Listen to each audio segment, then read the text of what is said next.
सांगली लोकसभा मतदारसंघ आहे त्याचं नोटिफिकेशन आम्ही फॉर्म 1 या स्वरूपामध्ये सर्व पब्लिक कार्यालयांवर आम्ही पब्लिश करणार आहोत आणि उद्यापासून आपली नॉमिनेशनची प्रक्रिया जी आहे उमेदवारांच्या नॉमिनेशनची प्रक्रिया सुरू होते आहे। त्यासाठी निवडणूक निर्णय अधिकारी कार्यालय जे आहे जिल्हाधिकारी कार्यालय त्या ठिकाणी नॉमिनेशन भरण्याची प्रक्रिया चालणार आहे। ॲडिशनल डेझिग्नेटेड ARO सुद्धा आपण नेमण्यात आलेले आहेत। पूर्ण आवश्यक ती यंत्रणा जी आहे ती जिल्हाधिकारी कार्यालयामध्ये असणार आहे।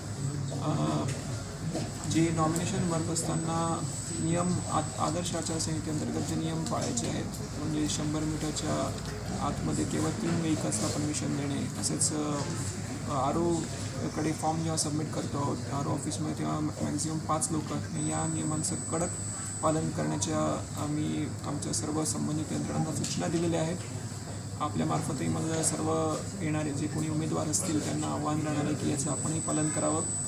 जी कोणती मिरवणूक या संदर्भामध्ये किंवा जर काही अर्ज दाखल करत असताना आपण प्रोसेशन वगैरे काढणार असाल जे काढलं जाईल त्याचं कंटिन्यूस आम्ही आमच्या व्हिडिओ सर्व्हिलन्स युनिट आणि फ्लाईंग स्क्वॉडमार्फत त्याची मॉनिटरिंग करणार आहोत आणि कोणतीही आदर्श आचारसंहितेचा भंग होणार नाही याचं आम्ही दक्षता घेणार आहोत।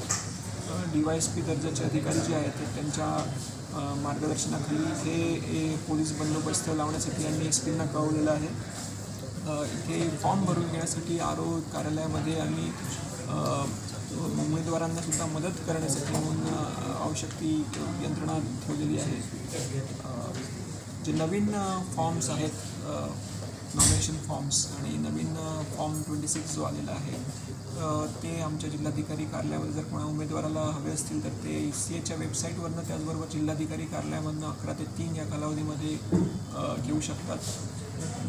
काही ज्या सूचना आलेल्या आहेत जसं आपले गुन्हेगारी जर काही गुन्हे दाखल असतील तर त्याचे माहिती देणे, फोटोच्या संदर्भात डिक्लेरेशन देणे अशा काही ज्या नवीन बाबी आलेल्या आहेत त्यासुद्धा आम्ही या उमेदवारांना आमच्या कार्यालयामध्ये जर त्यांनी माहिती मागितली त्यांना उपलब्ध करून देऊ।